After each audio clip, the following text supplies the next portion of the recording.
ಜೈನ ಧರ್ಮ ಅಹಿಂಸಾ ಪ್ರಧಾನವಾದಂತ ಧರ್ಮವಿದೆ. ಅಹಿಂಸೆಯೇ ಜೈನ ಧರ್ಮದ ಮೂಲವಾದಂತ ತತ್ವವಿದೆ. ಜೈನ ಧರ್ಮದಲ್ಲಿ ವರ್ತಮಾನದಲ್ಲಿ 24 ಜನ ತೀರ್ಥಂಕರು ಆಗಿದ್ದಾರೆ. ಅದರಲ್ಲಿ ಅಂತಿಮ ತೀರ್ಥಂಕರು ಮಹಾವೀರರು, ಕೊನೆ ತೀರ್ಥಂಕರು. ಮೊದಲನೇ ತೀರ್ಥಂಕರು ಯುಗದ ಆದಿಯಲ್ಲಿ ಆದಿನಾಥರು ಆಗಿದ್ದಾರೆ. ಅವರ ಮಗನೇ ಭರತ ಚಕ್ರವರ್ತಿ, ಮೊದಲನೇ ಚಕ್ರವರ್ತಿ. ಅಂದ್ರೆ 12 ಜನ ಚಕ್ರವರ್ತಿಗಳಾಗ್ತಾರೆ. ಅದರಲ್ಲಿ ಮೊದಲನೇ ತೀರ್ಥಂಕರ ಆದಿನಾಥರ ಮಗ ಭರತ ಚಕ್ರವರ್ತಿ ಆಗಿದ್ರು. 6 ಖಂಡಗಳನ್ನ ಜಯಿಸಿದ್ರು. ಅವರ ತಮ್ಮ ಬಾಹುಬಲಿ, ತಮ್ಮೆಲ್ಲರಿಗೂ ಗೊತ್ತಿರಬೇಕು, ಓಂಟೇಶ ಶ್ರವಣಬೆಳಗೊಳದಲ್ಲಿ ಬಾಹುಬಲಿ ಪ್ರತಿಮಾ ಇದೆ. ಅವರ ಒಂದು ಸವಿನೆನಪಿಗಾಗಿ ಭಕ್ತರು ಅವರ ಪ್ರತಿಮೆಯನ್ನ ಮಾಡಿ ಪೂಜೆಯನ್ನ ಮಾಡ್ತಾ ಇದ್ದಾರೆ. ಭರತ, ಬಾಹುಬಲಿ ಇವರು ಯುಗದ ಆದಿಯಲ್ಲಿ ಆದಂತವರು.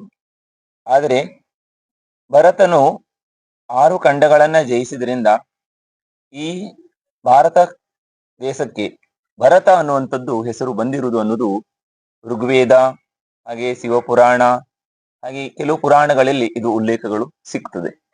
ಜೈನ ಪುರಾಣದಲ್ಲಂತೂ ಇದೆ ಇದರ ಉಲ್ಲೇಖ. ಹಾಗೆ ಎಲ್ಲಾ ತೀರ್ಥಂಕರು ಸಹ ಅಹಿಂಸಾ ಧರ್ಮವನ್ನೇ ಸಾರಿದ್ರು. ಎಲ್ಲರೂ ಸಹ ಒಂದೇ ರೀತಿಯಾದಂತ ತತ್ವವನ್ನ ಬೋಧನೆಯನ್ನು ಮಾಡಿದ್ರು, ಆದಿನಾಥರಿಂದ ಹಿಡಿದು ಮಹಾವೀರ ತನಕ. ಅದರಲ್ಲಿ ಯಾವುದೇ ರೀತಿಯಾದಂತ ಜೈನ ಧರ್ಮದ ಯಾರು ಬೇರೆ ರೀತಿಯಾದ ಉಪದೇಶವನ್ನ ಮಾಡಲಿಲ್ಲ. ಎಲ್ಲರೂ ಒಂದೇ ತತ್ವವನ್ನ ಬೋಧನೆ ಮಾಡಿದ್ರು. ಬದುಕು ಮತ್ತು ಬದುಕಲು ಬಿಡು, ನೀವು ಬದುಕರಿ, ಎಲ್ಲರಿಗೂ ಬದುಕಲು ಬಿಡಿ.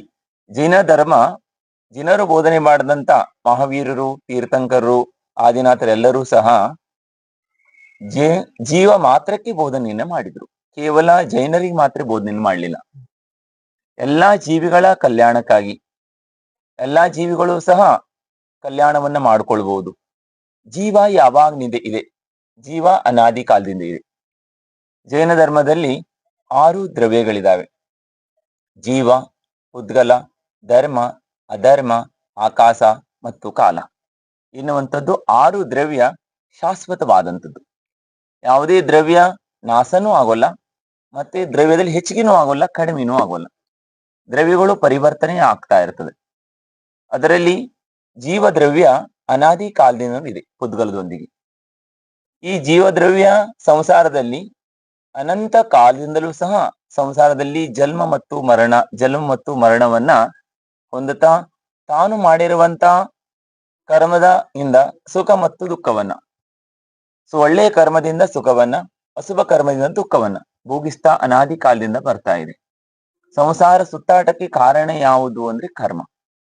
ಈ ಕರ್ಮದಿಂದ ಪಾರ ಆಗ್ಬೇಕು ಅಂತ ಹೇಳಿ ಜಿನೇಂದ್ರ ಭಗವಂತರು, ಮಹಾವೀರರು, ತೀರ್ಥಂಕರ್ ಎಲ್ಲರೂ ಸಹ ಎಲ್ಲ ಜೀವಿಗಳಿಗೂ ಸಹ ಕಲ್ಯಾಣಕ್ಕಾಗಿ ಜೈನ ಧರ್ಮದ ಅಹಿಂಸಾ ಧರ್ಮದ ತತ್ವವನ್ನ ಬೋಧನೆಯನ್ನ ಮಾಡಿದ್ರು. ಯಾಕೆ ಮಾಡಿದ್ರು ಅಂತ ಹೇಳಿದ್ರೆ, ಅಹಿಂಸಾ ಧರ್ಮದ ಮೂಲ ಅಹಿಂಸಾ, ದಯ, ಅನುಕಂಪ, ಕರುಣ. ಎಲ್ಲಿ ದಯ ಇದೆ ಅಲ್ಲಿ ಧರ್ಮವಿದೆ, ಎಲ್ಲಿ ಅನುಕಂಪ ಇದೆ ಅಲ್ಲಿ ಧರ್ಮವಿದೆ ಅನ್ನೋದನ್ನ ಎಲ್ಲಾ ಧರ್ಮಗಳಲ್ಲೂ ಸಹ ಅಹಿಂಸಾ, ಸತ್ಯ, ಅನುಕಂಪ, ಕರುಣಗಳು ಇದಾವೆ. ಆದ್ರೆ ಜೈನ ಧರ್ಮದಲ್ಲಿ ವಿಶೇಷವಾದಂತಹ ಮಾನ್ಯತೆಯನ್ನು ಕೊಡಲಾಗಿದೆ.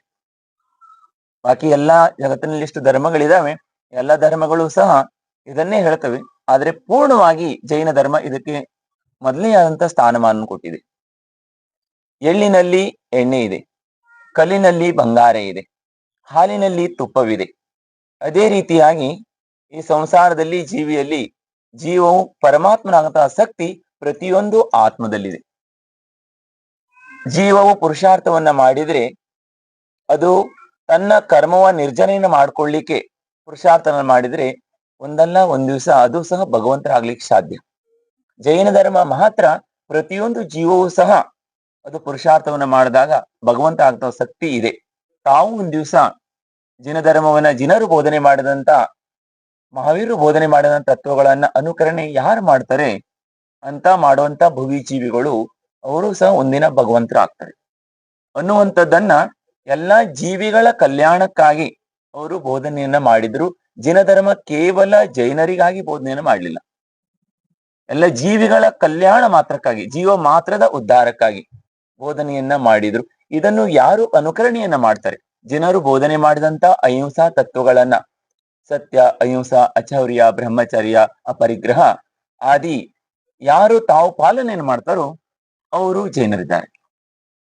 ಜೈನರಾಗಿದ್ದು ಯಾರು ಜಿನ ಧರ್ಮದ ಜಿನರು ಬೋಧನೆ ಮಾಡಿದಂತ ಅಹಿಂಸಾ ಧರ್ಮವನ್ನ ಯಾರು ಪಾಲನೆಯನ್ನ ಮಾಡೋಲ್ಲ, ಅವರು ಕೇವಲ ಜೈನ ಕುಲದಲ್ಲಿ ಜನ್ಮವನ್ನು ಪಡೆದವರು ಮಾತ್ರ ಆಗ್ತಾರೆ ಹೊರತಾಗಿ ಅವರು ಕರ್ಮದಿಂದ ಆಚರಣೆಯಿಂದ ಜೈನರು ಆಗೋಲ್ಲ. ಯಾರು ಅಜೈನರಾಗಿದ್ದು ಸಹ ಬೇರೆ ಧರ್ಮದಲ್ಲಿ ಜನ್ಮವನ್ನು ಪಡೆದು ಸಹ ಅವರು ಜಿನರು ಬೋಧನೆ ಮಾಡಿದಂತ ಅಹಿಂಸಾ ಧರ್ಮವನ್ನ ಯಾರು ಅನುಕರಣೆಯನ್ನು ಮಾಡ್ತಾರೆ, ಪಾಲನೆ ಮಾಡ್ತಾರೆ, ಅವರು ಕರ್ಮದಿಂದ ಜೈನರಿದ್ದಾರೆ. ಕರ್ಮ ಅಂದ್ರೆ ಆಚರಣೆ, ಆಚರಣೆಯಿಂದ ಅವರು ಜೈನರಿದ್ದಾರೆ. ಬದುಕು ಮತ್ತು ಬದುಕಲು ಬಿಡು ಎನ್ನುವುದು ಜೈನ ಧರ್ಮದ ಮೊದಲನೇ ಆದಂತ ಸಂದೇಶವಾಗಿದೆ. ನೀವು ಬದುಕಿರಿ ಮತ್ತು ಬದುಕಲು ಬಿಡಿ. ಜಿನೇಂದ್ರ ಭಗವಂತರು ಜಿನರು ಮಹಾವೀರರೆಲ್ಲರೂ ಸಹ ಆಧ್ಯಾತ್ಮಿಕವಾದ ಮೋಕ್ಷವನ್ನೇ ಹೇಳಿದ್ರು. ಅದರೊಂದಿಗೆ ಸಂಸಾರದಲ್ಲಿ ಇರೋ ತನಕ ಜೀವವು ಹೇಗೆ ಬದುಕಬೇಕು, ಯಾವ ರೀತಿ ಆಚರಣೆಗಳನ್ನ ಇಟ್ಕೊಳ್ಬೇಕು ಅನ್ನೋದನ್ನು ಸಹ ಬದುಕುವಂತ ಶೈಲಿಯನ್ನು ಪದ್ಧತಿಯನ್ನು ಸಹ ಬಹಳ ಸ್ಪಷ್ಟವಾಗಿ ಅದನ್ನ ಬೋಧನೆ ಮಾಡಿದ್ರು. ಹಾಗೆ ಪೈಲ ಸುಖಿ ಆಗ್ಬೇಕು ಜೀವ ಸಂಸಾರದಲ್ಲಿ ಅಂತ ಹೇಳಿದ್ರೆ ವ್ಯಸನದಿಂದ ಮುಕ್ತರಾಗ್ಬೇಕು. ಸಪ್ತ ವ್ಯಸನಗಳಿದಾವೆ. ಹಾಗೆ ಜೂಜಾಡುವಂಥದ್ದು, ಕಳ್ಳತನ ಮಾಡುವಂಥದ್ದು, ಪರಸ್ತ್ರೀ ಗಮನವನ್ನು ಮಾಡುವಂಥದ್ದು, ವೇಶ್ಯಾಗಮನವನ್ನು ಮಾಡುವಂಥದ್ದು, ಕಳ್ಳತನ ಮಾಡುವಂಥದ್ದು, ಆದಿ ಶಿಕಾರಿ ಮಾಡುವಂಥದ್ದು ಮತ್ತು ಮಾಂಸವನ್ನ ಭಕ್ಷಣೆ ಮಾಡುವಂಥದ್ದು. ಇವೆಲ್ಲವೂ ಸಹ ವ್ಯಸನದಲ್ಲಿ ಜಿನೇಂದ್ರ ಭಗವಂತರು 7 ವ್ಯಸನಗಳನ್ನ ಹೇಳಿದರು. ಈ ವ್ಯಸನಗಳನ್ನ ಯಾರು ಬಿಡ್ತಾರೆ ಅವರು ಸಂಸಾರದಲ್ಲಿ ಅವರು ಅತಿ ಉನ್ನತವಾದಂತ ಜೀವನವನ್ನ ಸಾಗಿಸ್ತಾರೆ. ಯಾರು ವ್ಯಸನಿ ಆಗ್ತಾರೆ ಅವರು ದುಃಖಿ ಆಗ್ತಾರೆ. ಹಾಗಾಗಿ ಮುಂದಿನ ಭಾವದಲ್ಲಂತೂ ಅವ್ರು ನಿಶ್ಚಿತ ಕಲ್ಯಾಣವಾಗ್ತದೆ, ಈ ಭಾವದಲ್ಲೂ ಅವರು ಕಲ್ಯಾಣ ಆಗ್ತದೆ, ಅಂದ್ರೆ ಸುಖಿಯಾಗಿರ್ತಾರೆ. ಮೊದಲು ಸುಖಿ ಆಗ್ಬೇಕಂದ್ರೆ ವ್ಯಸನದಿಂದ ಮುಕ್ತರಾಗ್ಬೇಕು. ಇವತ್ತು ಎಲ್ಲ ಜಗತ್ತಿನಲ್ಲಿ ಅತಿ ಫಾಸ್ಟ್ ಆಗಿ ವ್ಯಸನ ಜಾಸ್ತಿ ಆಗ್ತಾ ಇದೆ. ಈ ವ್ಯಸನದಿಂದಲೇ ಜನರು ಬಹಳ ದುಃಖಿ ಆಗ್ತಾ ಇದ್ದಾರೆ. ಅವರು ಪರಿವಾರದವರು ದುಃಖಿ ಆಗ್ತಿದ್ದಾರೆ, ತಂದೆ ತಾಯಿಗಳು ದುಃಖಿ ಆಗ್ತಿದ್ದಾರೆ, ಅವರ ಪತ್ನಿ ದುಃಖಿ ಆಗ್ತಾ ಇದ್ದಾರೆ, ಮಕ್ಕಳು ದುಃಖಿ ಆಗ್ತಾ ಇದ್ದಾರೆ. ಈ ವ್ಯಸನದಿಂದ ಅವರ ಸಂಪಾದನೆಯ ಹಣವೆಲ್ಲ ವ್ಯಸನಕ್ಕೆ ವೆಚ್ಚವಾಗ್ತಾ ಇದೆ. ಬಹಳಷ್ಟು ಹಣವನ್ನು ಇದಕ್ಕೆ ಅವರು ವೆಚ್ಚ ಮಾಡ್ತಾ ಇದ್ದಾರೆ.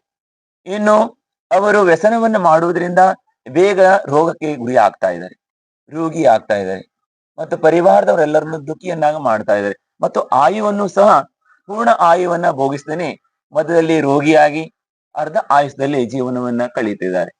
ಇಂಥ ವ್ಯಸನದಿಂದ ಮುಕ್ತರಾಗಬೇಕು.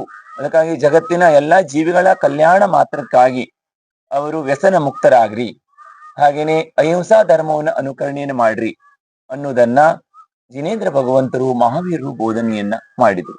ಅದನ್ನ ಯಾರು ಅನುಕರಣೆ ಮಾಡ್ತಾರೆ ಅವರು ಜೈನರಿದ್ದಾರೆ. ಅದಕ್ಕೆ ದಿಗಂಬರ ಸಾಧುಗಳು ಅಂದ್ರೆ ಜೈನ ಸಾಧುಗಳು ಅವರು ನಿರ್ವಿಕಾರವಾಗಿರ್ತಾರೆ. ಈಗ ತಮಗನಿಸಿರ್ಬೋದು ಮಹಾರಾಜರು ಯಾಕೆ ಬಟ್ಟೆ ಹಾಕೊಳ್ಳೋಲ್ಲ, ಕೇವಲ ಬಟ್ಟೆ ಒಂದೇ ಇಲ್ಲಿ ಮುಖ್ಯವಾದಂಥದ್ದಲ್ಲ. ಇನ್ನು ಜೈನ ಸಾಧುಗಳ ಜೈನ ಏನು ತ್ಯಾಗಿಗಳಿದ್ದಾರೆ ಇವರು ಮುನಿ ಮಹಾರಾಜರು ಜೈನ ಧರ್ಮದಲ್ಲಿ 28 ಮೂಲ ಗುಣಗಳಿದಾವೆ. ಈ ಮೂಲ ಗುಣಗಳನ್ನ ನಿರ್ದೋಷವಾಗಿ ಪಾಲನೆ ಮಾಡಬೇಕು ಮತ್ತು ಪರಿಗ್ರಹಗಳನ್ನ ಪೂರ್ಣ ತ್ಯಾಗ ಮಾಡಬೇಕು. ಯಾರು ಜೈನ ಸಾಧುಗಳಿದ್ದಾರೆ ಅವರು ಒಂದು ಕವಡೆಯನ್ನು ಸಹ ಇಟ್ಕೊಳ್ಳೋಲ್ಲ. ಪರಿಗ್ರಹ ಅಂತ ಹೇಳಿದ್ರೆ ಹಣ, ಆಸ್ತಿ, ಬಂಗ್ಲೆ, ಮಠ, ಮಂದಿರ ಆದಿಗಳನ್ನ ಯಾವುದೋ ಸ್ವಂತ ತಮ್ಮದಾಗಿ ಏನು ಅವರು ಇದು ಮಾಡೋಲ್ಲ. ದಾನವನ್ನು ಮಾಡ್ಲಿಕ್ಕೆ ಉಪದೇಶವನ್ನ ಮಾಡ್ತಾರೆ, ತಮ್ಮಂತ ಶ್ರಾವಕರಿಗೆ ಉಪದೇಶವನ್ನ ಮಾಡ್ತಾರೆ ದಾನ ಮಾಡ್ಲಿಕ್ಕಾಗಿ. ಆದ್ರೆ ಸ್ವತಃ ತಾವೇನು ಇಟ್ಕೊಳ್ಳಲ್ಲ. ಯಾವ ಸಾಧುಗಳು ಒಂದು ಕವಡೆ ಇಟ್ಕೊಂತಾರೆ, ಅಂದ್ರೆ ಕವಡೆ ಅಂದ್ರೆ ಹಣ, ಅಂದ್ರೆ ಹಣ, ಆಸ್ತಿ, ಸಂಪತ್ತು ಅಥವಾ ಯಾವುದೇ ಬಂಗಾರ, ಬೆಳ್ಳಿ, ಒಡವೆಗಳು ಆದಿ ಯಾವುದೇ ಪರಿಗ್ರಹಗಳನ್ನ ಇದನ್ನ ಇಟ್ಕೊಳ್ತಾರೆ, ಅವರು ಒಂದು ಕವಡಿ ಕಿಮ್ಮತ್ತಿಗಿಲ್ಲ ಅಂತ ನಮ್ಮಲ್ಲಿ ಶಾಸ್ತ್ರದಲ್ಲಿ ಹೇಳಿದ್ದಾರೆ. ಅದಕ್ಕಾಗಿ ಮೊದಲನೇದಾಗಿ 24 ಪರಿಗ್ರಹಗಳಿದಾವೆ. ಅಂತರಂಗ ಪರಿಗ್ರಹ 14, ಬಹಿರಂಗ ಪರಿಗ್ರಹ 10. ಈ ಪರಿಗ್ರಹನ ಪೂರ್ಣವಾಗಿ ತ್ಯಾಗ ಮಾಡ್ಬೇಕು. ತ್ಯಾಗ ಮಾಡಿದಾಗಲೇ ದಿಗಂಬರತ್ವ ಪ್ರಾಪ್ತವಾಗ್ತದೆ, ಅಂದ್ರೆ ದಿಗಂಬರ ಸಾಧುಗಳಾಗ್ತದೆ. ಕೇವಲ ಅರಿವಿ ಕಳಿಸಿದ ತಕ್ಷಣ ಸಾಧು ಆಗೋಲ್ಲ. ಮತ್ತು 28 ಮೂಲ ಗುಣಗಳಿದಾವೆ, 5 ಮಹಾವ್ರತಗಳಿದಾವೆ, 5 ಸಮಿತಿಗಳಿದಾವೆ, ಹಾಗೆ ಶೇಷ 7 ಹಾಗೆ ಅವಶ್ಯಕಗಳಿದಾವೆ, 7 ಅವಶ್ಯಕ ಗುಣಗಳಿದಾವೆ. ಎಲ್ಲವನ್ನು ಸಹ 28 ಪೇಪರ್ ಅಂತ ಇಟ್ಕೊಡ್ರಿ, ಸಬ್ಜೆಕ್ಟ್ ಇದೆ. ಅದನ್ನ ಪ್ರತಿದಿನ ಪಾಸ್ ಆಗ್ಬೇಕು. ಪೂರ್ಣವಾಗಿ. ಪ್ರತಿದಿನ ಪ್ರತಿ ದಿವಸನೂ ಸಹ ಅಂದ್ರೆ 28 ಮೂಲ ಗುಣಗಳ ಮೂಲ ಅಂದ್ರೆ ಬುಡ ಅಂತ ಅರ್ಥ. ಅಂದ್ರೆ ಮೂಲ ಅಂತ ಹೇಳಿದ್ರೆ ಬುಡ. ಅದು ಅಂತ ಹೇಳಿದ್ರೆ ಸಾಧುಗಳಿಗೆ 28 ಮೂಲ ಗುಣಗಳು ನಿರ್ದೋಷವಾಗಿ ಪಾಲನೆ ಮಾಡ್ಬೇಕು. ಇದು ಮೂಲ ಗುಣ ಇದೆ. ಇನ್ನು ಹೆಚ್ಚಿನದಾಗಿ ಉತ್ತರ ಗುಣಗಳು ತಪದಲ್ಲಿ ಬರ್ತದೆ. ಅದನ್ನು ಸಹ ಅವರು ಹೆಚ್ಚಿನದಾಗಿ ಕರ್ಮ ನಿರ್ಜರಿಗಾಗಿ ಅಂತರಂಗ ತಪ ಮತ್ತು ಬಹಿರಂಗ ತಪವನ್ನ ಮಾಡ್ತಾ ಇರ್ತಾರೆ. ಅಂದ್ರೆ ನಾವು ಅನಾದಿ ಕಾಲದಿಂದ ನಮಗೆ ಬಂದಾಗಿರತಕ್ಕಂತ ಆತ್ಮನಿಗೆ ಬಂದಾಗಿರುವಂತ ಕರ್ಮ ನಿರ್ಜರಿಗಾಗಿ ಇವರು ಈ ಮಹಾವ್ರತವನ್ನ ಧಾರಣೆಯನ್ನು ಮಾಡ್ತಾರೆ. ಇದಕ್ಕೆ ಮಹಾವ್ರತ ಅಂತ ಹೇಳ್ತಾರೆ. ಇದು ಒಂದು ಸಲ ಸ್ವೀಕಾರವನ್ನ ಮಾಡಿದ್ರೆ ಜೀವನ ಪರ್ಯಂತ ಇದನ್ನು ಪಾಲನೆ ಮಾಡ್ಬೇಕು, ಅಂತಿಮ ಶ್ವಾಸ ಇರೋ ತನಕ. ಇವರು ಬಟ್ಟೆಯನ್ನ ಹಾಕೋಲ್ಲ. ಅಂದ್ರೆ ಪೂರ್ಣವಾಗಿ 5 ಇಂದ್ರಿಯಗಳ ವಿಜೇತರು. ಅಂದ್ರೆ 5 ಇಂದ್ರಿಯಗಳನ್ನ ನಿಗ್ರಹವನ್ನ ಮಾಡದಂತವರು. ಸ್ಪರ್ಶನೇಂದ್ರಿಯ, ರಸನೇಂದ್ರಿಯ, ಗ್ರಾಣೇಂದ್ರಿಯ, ಚಕ್ಷೇಂದ್ರಿಯ, ಸ್ತೋತೇಂದ್ರಿಯ, ಕರ್ಣೇಂದ್ರಿಯ. ಪೂರ್ಣವಾಗಿ ಅವರು ನಿಗ್ರಹವನ್ನ ಮಾಡಿರ್ತಾರೆ. ಆವಾಗಲೇ ಅವರು ಮಹಾವ್ರತವನ್ನ ಧಾರಣೆ ಮಾಡ್ಲಿಕ್ಕೆ ಸಾಧ್ಯ. ಮತ್ತು ಇವರು ಯಾವಾಗಲೂ ಸಹ 3 ವಾತಾವರಣಗಳು ಬರ್ತದೆ: ಬೇಸಿಗೆ ಕಾಲ ಮತ್ತು ಚಳಿಗಾಲ, ಮಳೆಗಾಲ. ಈ ಕಾಲದಲ್ಲಿ ಯಾವ ಋತುಗಳಲ್ಲಿ ವಾತಾವರಣದಲ್ಲಿ ಹೇಗಿರ್ತದೋ ಆ ವಾತಾವರಣದಲ್ಲಿ ಹಾಗೇನೆ ಜೀವನವನ್ನು ಮಾಡ್ತಾರೆ. ಪ್ರಕೃತಿಯೊಂದಿಗೆ ಜೀವನವನ್ನು ಮಾಡುವಂಥವ್ರು. ಪ್ರಕೃತಿ ಹೇಗಿದೆ, ಯಾವುದೇ ರೀತಿಯಾದಂತ ಕೂಲರ್ ಆಗಲಿ ಅಥವಾ ಹೀಟರ್ ಆಗಲಿ ಪಂಖವಾಗಲಿ ಯಾವುದು ಉಪಯೋಗವನ್ನು ಮಾಡೋಲ್ಲ. ಈಗ ದಿಲ್ಲಿ, UP ಹಾಗೆ ಮಧ್ಯಪ್ರದೇಶ್, ರಾಜಸ್ಥಾನ್, ಗುಜರಾತ್ ಆ ಕಡೆಗೆಲ್ಲ, ಒಂದು ಈ ಕಡೆ ಉತ್ತರ ಪ್ರದೇಶದಲ್ಲೆಲ್ಲ ತುಂಬಾ ಚಳಿ ಇದೆ. ತುಂಬಾ ಚಳಿ ಇರುತ್ತೆ. ಅಲ್ಲಿ ಯಾವುದೇ ಏನು ಉಪಯೋಗವನ್ನು ಮಾಡೋಲ್ಲ. ಯಾವುದೇ ರೀತಿ ಅಲ್ಲಿ ಹೀಟರ್ ಅನ್ನು ಯಾವುದು ಉಪಯೋಗ ಮಾಡೋಲ್ಲ. ಯಾವುದೇ ರೀತಿಯಾಗಿ ಅವರು ಬೆಂಕಿ ಹಾಕ್ಸ್ಕೊಳ್ಳೋದಾಗ್ಲಿ ಯಾವುದೇ ರೀತಿಯಾದಂತ ಅದನ್ನ ಉಪಯೋಗವನ್ನ ಅವರು ಮಾಡೋಲ್ಲ. ನ್ಯಾಚುರಲ್ ಆಗಿ ಹಾಗೆ ಇರುವಂತ. ಯಾವ ಪ್ರದೇಶದಲ್ಲಿದ್ರು, ಯಾವ ಹೀಟಲ್ಲಿ ಚಳಿಯಲ್ಲಿದ್ರು ಹಾಗೆ ಇರುದೆ. ಹೌದು, ಅದೇ ಪ್ರದೇಶದ ಅದೇ ಪ್ರಕೃತಿಯೊಂದಿಗೆ ಜೀವನವನ್ನ ಮಾಡುವಂಥದ್ದು. ಮತ್ತು ಇವರು ಒಂದು ಸಲ ದಿಗಂಬರ ಸಾಧುಗಳಾದ್ಮೇಲೆ, ದಿಗಂಬರ ಮುನಿಗಳಾದ್ಮೇಲೆ ಜೀವನ ಪರ್ಯಂತ ಸ್ನಾನ ಮಾಡೋಲ್ಲ ಇವರು. ಸ್ನಾನ ಮಾಡೋದು ಇಲ್ಲ. ಈಗ ನಾವು 5 ವರ್ಷಗಳಾಯ್ತು, 6ನೇ ವರ್ಷ ಈಗ ಪ್ರಾರಂಭವಾಗಿದೆ. 2-3 ತಿಂಗಳಾಯ್ತು. ಈಗ 2 ತಿಂಗಳಾಯ್ತು, 2-3 ತಿಂಗಳ. ಆದ್ರೆ ನಾವು ಸ್ನಾನ ಮಾಡಿಲ್ಲ. ಅಂದ್ರೆ ಅಸಾನ ವ್ರತ ಅಂತ ಹೇಳಿ ಮೂಲ ಗುಣದಲ್ಲಿ ಅದು ಬರ್ತದೆ. ಅದಂತ ಧಾವನ ಅಂದ್ರೆ ಹಲ್ಲು ಉಜ್ಜುದಿಲ್ಲ. ಮತ್ತು ಕೇಸಲೋಚನವನ್ನ ಮಾಡ್ಕೊಳ್ಳುವಂಥದ್ದು. ಅಂದ್ರೆ ಗಡ್ಡ, ಮೀಸೆ, ಕೂದಲುಗಳನ್ನ ಒಂದು 3-4 ತಿಂಗಳ ಒಳಗಡೆ ಆಗಿ ಅದನ್ನ 2 ತಿಂಗಳಿಗೂ ಸಹ ಕಿತ್ಕೊಳ್ಳೋರು ಇದ್ದಾರೆ. 2 ತಿಂಗಳು ಕಿತ್ಕೊಳ್ಳೋದು ಉತ್ಕೃಷ್ಟವಾದಂಥದ್ದು. ಇನ್ನು 3 ತಿಂಗಳ ಒಳಗಡೆ ಇಳುವರು ಮಧ್ಯಮ. ಇನ್ನು 4 ತಿಂಗಳ ಒಳಗಡೆ ಜಗನ್ಯ.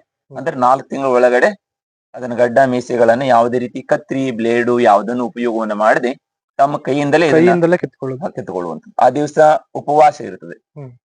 ಅಂದ್ರೆ ಬೂದಿಯನ್ನ ಎಷ್ಟು ಇಟ್ಕೊಂಡಿರ್ತಾರೆ, ಬೆರಣಿ ಬೂದಿಗಳನ್ನ ಶ್ರಾವಕರಾದಂತವರು ತಂದು ಕೊಡ್ತಾರೆ ಸೋಸಿ. ಅದನ್ನ ಇಟ್ಕೊಂಡು ಕೈಯಲ್ಲಿ ಇಟ್ಕೊಂಡು ಅದ್ರ ಜಾರಬಾರದು ಅಂತ ಹೇಳಿ ಅದರಿಂದ ಪೂರ್ಣವಾಗಿ ಗಡ್ಡ ಮೀಸೆ ಎಲ್ಲ ಪೂರ್ಣವನ್ನು ಸಹ ಕೈಯಿಂದ ಕೀಳುವಂಥದ್ದು. ಯಾವುದೇ ಬ್ಲೇಡು, ಕತ್ರಿ ಗಿತ್ರಿ ಯಾವ್ದು ಮಾಡೋಲ್ಲ. ಮತ್ತೆ ಯಾರ ಹತ್ರ ಯಾವುದನ್ನು ಬೇಡೋಲ್ಲ.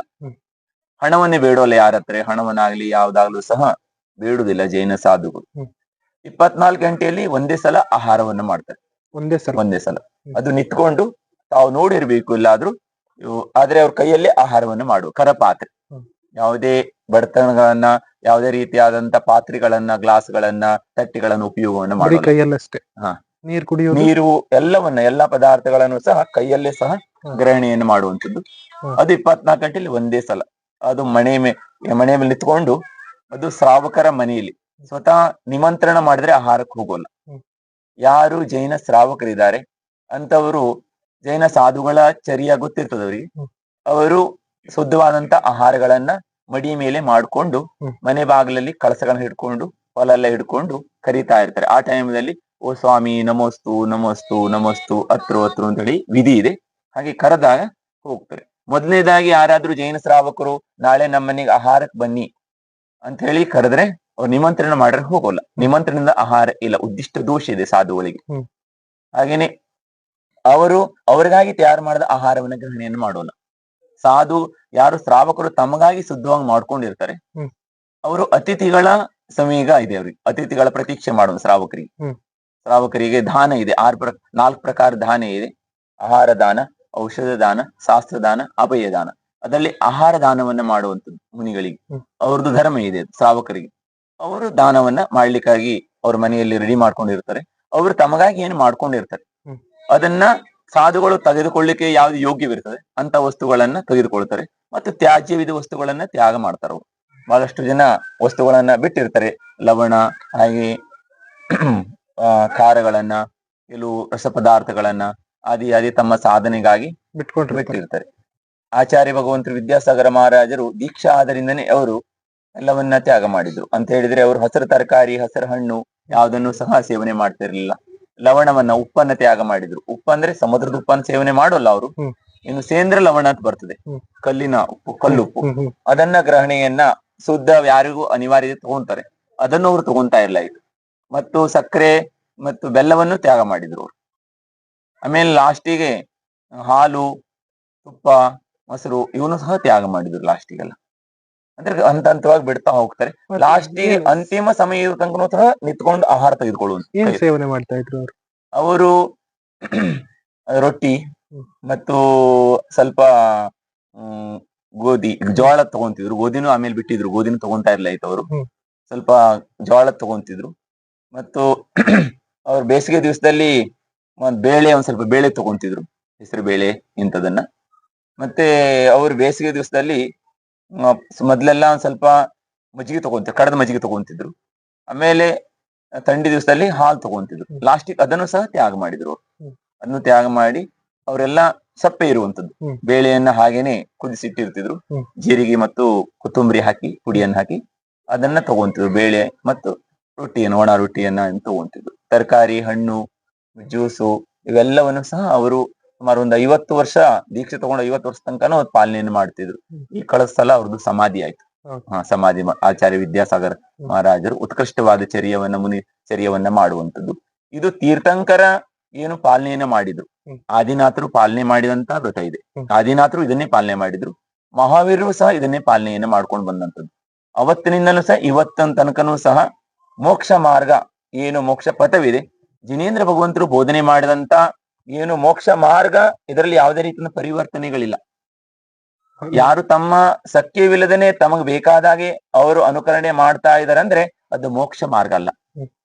ಏನು ಜಿನರ ಬೋಧನೆ ಮಾಡಿದಂತ ಏನು ಮೋಕ್ಷ ಮಾರ್ಗ, ಜಿನ ಧರ್ಮವಿದೆ, ಅದರಲ್ಲಿ ಯಾವುದೇ ರೀತಿ ಪರಿವರ್ತನೆಗಳಿಲ್ಲ. ಪರಿವರ್ತನೆ ಆಗಿರುವಂತದ್ದು ಅದು ಜಿನರು ಮಾಡಿದಂತ ಧರ್ಮದಲ್ಲಿ ಅದು ಅನ್ವಯ ಆಗೋಲ್ಲ.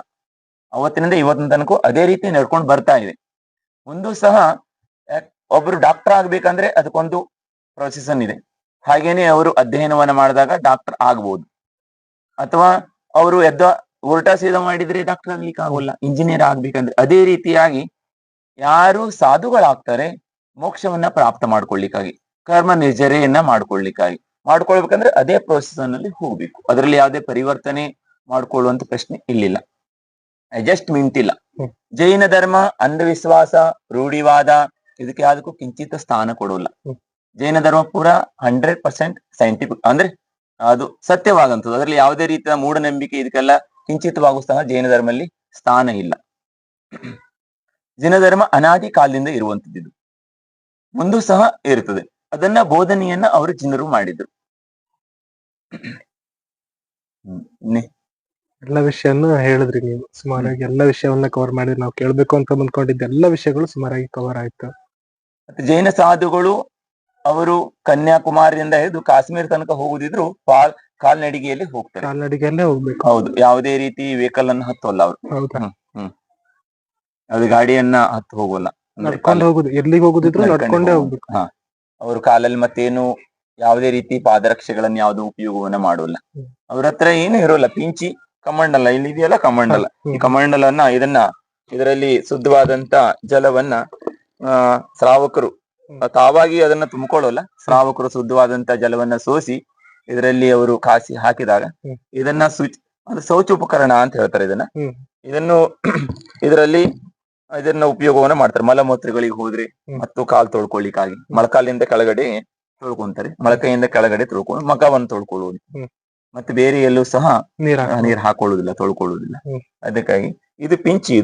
ಇದು ಪಿಂಚಿಗೆ ಜೀವ ರಕ್ಷಣೆಗಾಗಿ ಒಂದು ವೇಳೆ ಕುತ್ಕೊಳ್ಳುವಾಗ, ಏಳುವಾಗ, ಪುಸ್ತಕಗಳನ್ನ ಇಡುವಾಗ, ತೆಗೆದುಕೊಳ್ಳುವಾಗ ಅವಾಗ ಇದನ್ನ ಪಿಂಚಿಯನ್ನ ಮಾರ್ಜನೆಯನ್ನ ಮಾಡಿ, ಇದು ಮಯೂರ ಪಂಕದಿಂದ ಮಾಡಿರುವಂತದ್ದು. ಇದು ಯಾವುದೇ ರೀತಿ ಮಯೂರಗಳ ಒಂದು ಘಾತವನ್ನು ಮಾಡಿ ಅಥವಾ ಸಾಯಿಸಿ ಪಂಕವನ್ನ ಪ್ರಾಪ್ತ ಮಾಡ್ಕೊಳ್ಳುವಂಥದ್ದಲ್ಲ. ಅದು ಬೀಳಿಸಿದ್ದನ್ನ ಅದು ಬಿದ್ದಂತ ನವಿಲುಗರಿಯನ್ನ ವರ್ಷದಲ್ಲಿ ಒಮ್ಮೆ ನವಿಲು ತನ್ನ ಪಂಕವನ್ನ ಅದು ವಿಸರ್ಜನೆ ಮಾಡ್ತದೆ, ಬೀಳಿಸ್ತದೆ. ಅದು ಅದನ್ನ ಶ್ರಾವಕರು ಎಲ್ಲ ಒಟ್ಟು ಮಾಡ್ತಾರೆ, ಅದನ್ನ ತಂದು ಕೊಡ್ತಾರೆ. ಅದನ್ನ ಈ ರೀತಿಯಾಗಿ ಪಿಂಚಿಯಾಗಿ ಉಪಯೋಗ ವರ್ಷದಲ್ಲಿ ಒಮ್ಮೆ ಇದನ್ನು ಪರಿವರ್ತನೆಯನ್ನು, ಯಾಕಂದ್ರೆ ಕೆಳಗಡೆ ಇದನ್ನ ಈ ರೀತಿಯಾಗಿ ಪರಿವರ್ತನೆ ಮಾಡಿ ಮಾಡಿ ಇದು ಜೀವರಕ್ಷಣೆ ಅಂದ್ರೆ ಕಣ್ಣಿಗೆ ಕಾಣದೇ ಇರುವಂತ ಜೀವಿಗಳು ಮತ್ತು ಕಣ್ಣಿಗೆ ಕಾಣುವಂತ ಜೀವಿಗಳು, ಸೂಕ್ಷ್ಮವಾದಂತ ಜೀವಿಗಳ ಉತ್ಪನ್ನ ಎಲ್ಲಾ ಕಡೆಯಲ್ಲೂ ಇದೆ. ಅದು ಕುತ್ಕೊಳ್ಳುವಾಗ, ಏಳುವಾಗ, ಮಾಡುವಾಗ, ಪುಸ್ತಕಗಳು ಇಡುವಾಗ, ಮಾಡುವಾಗ, ತೆಗೆದುಕೊಳ್ಳುವಾಗ, ಕಮ್ಮಂಡ್ಲಗಡೆ ಇಡುವಾಗ ಎಲ್ಲ ಇದರ ಉಪಯೋಗವನ್ನ ಮಾಡಲಾಗ್ತದೆ. ಇದು ಬಿಟ್ರೆ ಮತ್ತೆ ಬೇರೆ ಪುಸ್ತಕ ಇಟ್ಕೊಂತಾರೆ, ಜ್ಞಾನೋಪಕರಣ ಬಿಟ್ರೆ ಬೇರೆ ಯಾವ ವಸ್ತುಗಳನ್ನು ಸಹ ಜೈನ ಸಾಧುಗಳು ಇಟ್ಕೊಳ್ಳಲ್ಲ. ಅದನ್ನ ಇಟ್ಕೊಳ್ಬಾರ್ದು ಅನ್ನೋದು ಜನರು ಹೇಳಿದ್ದಾರೆ. ಅದು ಅವತ್ತಿನಿಂದ ಇವತ್ತಿಂದನೂ ಸಹ ಪಾಲನೆಯನ್ನ ಮಾಡ್ತಾ ಇದ್ದಾರೆ. ಧನ್ಯವಾದಗಳು ಗುರುಜಿ. ಜೈನ ಧರ್ಮದಲ್ಲಿ 2 ಪಂಥಗಳಿದೆ, ದಿಗಂಬರ ಮತ್ತು ಶ್ವೇತಂಬರ ಪಂಥ ಅಂತೇಳಿ. ಇದು ದಿಗಂಬರ ಪಂಥ ಅನಾದಿ ಕಾಲದಿಂದ ಇರುವಂತದ್ದು. ಶ್ವೇತಂಬರ ಮಧ್ಯದಲ್ಲಿ ಒಂದ್ ಸ್ವಲ್ಪ, ಶ್ವೇತಂಬರ ಅಂದ್ರೆ ಬಿಳಿ ಬಟ್ಟೆಯನ್ನು ಹಾಕೊಂಡಿರುವಂತವ್ರು. ಅದು ಒಂದು ಮಹಾವೀರರು ಮೋಕ್ಷಕ್ಕೆ ಹೋಗಿ ಒಂದು 500 ವರ್ಷಗಳ ನಂತರ ಅಂದ್ರೆ ಅವರು ಒಂದು ಪಂಥವನ್ನ ಮಾಡ್ಕೊಂಡ್ರು. ಅದರ ನಂತರ ಕೆಲವೊಂದು ಪಂಥಗಳೆಲ್ಲ ಆಗಿದಾವೆ ಜೈನರು. ಅಲ್ಲ, ಮೂಲವಾದಂತ ಏನು ಪಂಥವಿದೆ ಅಂದ್ರೆ ಪಂಥ ಅಂದ್ರೆ ಪಥವನ್ನ ತೋರ್ಸಕ್ಕಂಥದ್ದು, ಅಂದ್ರೆ ಮೋಕ್ಷದ ಪಥವನ್ನ ತೋರಿಸುವಂತದ್ದು, ಮೋಕ್ಷದ ಹಾದಿಯನ್ನ ತೋರ್ಸ್ತಕ್ಕಂಥದ್ದು ಏನಿದೆ ಅದು ಮಹಾವೀರಿಂದ ಆದಿನಾಥರ ತನಕನು ಏನು ಹರ್ಕೊಂಡ್ ಬಂದಿದೆ. ಅದನ್ನೇ ಮಹಾವೀರ ಬೋಧನೆ ಮಾಡಿದ್ರು. ಇಂದು ಸಹ ಅದು ಏನು ನಿರಂತರವಾಗಿ ನಡ್ಕೊಂಡು ಹೋಗ್ತಾ ಇದೆ. ಅಹಿಂಸಾ ಧರ್ಮ ಬಹಳ ಶ್ರೇಷ್ಠವಾದಂತಿದೆ. ಅಹಿಂಸದಿಂದಲೇ ನಮ್ಮ ದೇಶಕ್ಕೆ ಸ್ವತಂತ್ರ ಸಿಕ್ಕಿರುವಂಥದ್ದು. ಗಾಂಧೀಜಿಯವರು ಸಹ ಜೈನ ಧರ್ಮದಿಂದ ಬಹಳ ಪ್ರಭಾವಿತರಾಗಿದ್ರು. ಅವರು ಕೊನೆಯ ಉಸಿರಿನ ತನಕನೂ ಸಹ ಅಹಿಂಸೆಯ ಮಂತ್ರಗಳನ್ನೇ, ಅಹಿಂಸಾ, ಸತ್ಯ ಆದಿಗಳನ್ನ ಪಠನೆಯನ್ನ ಮಾಡ್ತಾ ಇದ್ರು. ಬಹಳಷ್ಟು ಜನ ಅವ್ರ ಕಡೆಯಲ್ಲಿ ಬಂದು ಹೇಳಿದ್ರು, ನಾವು ಸಹ ಬ್ರಿಟಿಷರನ್ನ ಓಡಿಸ್ಲಿಕ್ಕಾಗಿ ನಾವು ಬಂದೂಕು ಆಯುಧಗಳನ್ನ ತಯಾರು ಮಾಡ್ಕೊಳ್ಳೋನು, ಅವರೊಟ್ಟಿಗೆ ಯುದ್ಧವನ್ನು ಮಾಡೋನು, ಓಡಿಸೋನು ಅಂತೇಳಿ. ನಾವು ಅಹಿಂಸಾ ಮಂತ್ರವನ್ನ ಪಠನೆ ಮಾಡೋದ್ರಿಂದ ಅವರು ನಮಗೆ ಸ್ವಾತಂತ್ರ್ಯ ಸಿಗೋಲ್ಲ, ನಮ್ಮನ್ನ ಅವರು ಸಾಯಿಸ್ತಾ ಇರ್ತಾರೆ. ಎಷ್ಟೋ ಜನ ದೊಡ್ಡ ದೊಡ್ಡ ಯೋಧರು ಎಲ್ಲ ಹತರಾದ್ರು ಅಂತೇಳಿ ಅವರಿಗೆ ಬೋಧನೆಯನ್ನ ಮಾಡಿದ್ರು ಸಹ ಅವರು ಜೈನ ಸಾಧುಗಳನ್ನ ಪ್ರಭಾವಿತರಾಗಿದ್ರು. ಇಲ್ಲ, ಅಹಿಂಸೆಯಿಂದ, ಸತ್ಯದಿಂದ ನಮಗೆ ಸ್ವತಂತ್ರ ಸಿಗ್ತದೆ, ನಮಗೆ ಜಯವಾಗ್ತದೆ ಅನ್ನೋದನ್ನ ಅವರು ಜಗತ್ತಿಗೆಲ್ಲವೂ ಸಹ ಸಾರಿ ತೋರಿಸಿದ್ರು. ಇದರಿಂದ ಅವರು ಇವರ ಅಹಿಂಸಾ ಮತ್ತು ಸತ್ಯಕ್ಕೆ, ಭಾರತ ದೇಶದ ಎಲ್ಲಾ ಜನರ ಒಂದು ಸತ್ಯ ಧರ್ಮಕ್ಕೆ ಅವರು ಸಹ ಪ್ರಭಾವಿತರಾಗಿ ಆಂಗ್ಲರು ದೇಶವನ್ನು ಬಿಟ್ಟು ತೊಲಗು ಹೋದ್ರು. ಹಾಗೇನೆ ಅಹಿಂಸಾ ಬಹಳ ಶ್ರೇಷ್ಠವಾದ ಧರ್ಮವಿದೆ. ಅದನ್ನು ಯಾರು ಅನುಕರಣೀಯನ ಮಾಡ್ತಾರೆ ಅವರ ಕಲ್ಯಾಣವಾಗ್ತದೆ. ಹಾಗಾಗಿ ಅಹಿಂಸೆ ಬಹಳ ಶ್ರೇಷ್ಠ ಧರ್ಮದ ಮೂಲವಾದಂಥದ್ದು. ಇನ್ನೇನಾದ್ರೂ ಇದ್ರೆ ಕೇಳ್ಬೋದು. ಒಮ್ಮೆ ಯಾವಾಗಾದ್ರೂ ಸಂಪರ್ಕವಾದ್ರೆ ತಮಗೆ ವಿಷಯಗಳಿದ್ರೆ ಮುಂದಿನ ವಿಷಯಗಳನ್ನ ತಿಳಿಸೋನು. ಎಲ್ಲರಿಗೆ ಕಲ್ಯಾಣವಾಗ್ಲಿ. ಆಶೀರ್ವಾದ. ಅಹಿಂಸಾ ಪರಮೋ ಧರ್ಮಕಿ. ಆಚಾರ್ಯ ಭಗವಾನ್ ವಿದ್ಯಾಸಾಗರ ಮುನಿ ಮಹಾರಾಜ್ ಕಿ ಜೈ. ಜೈ ಜೈ.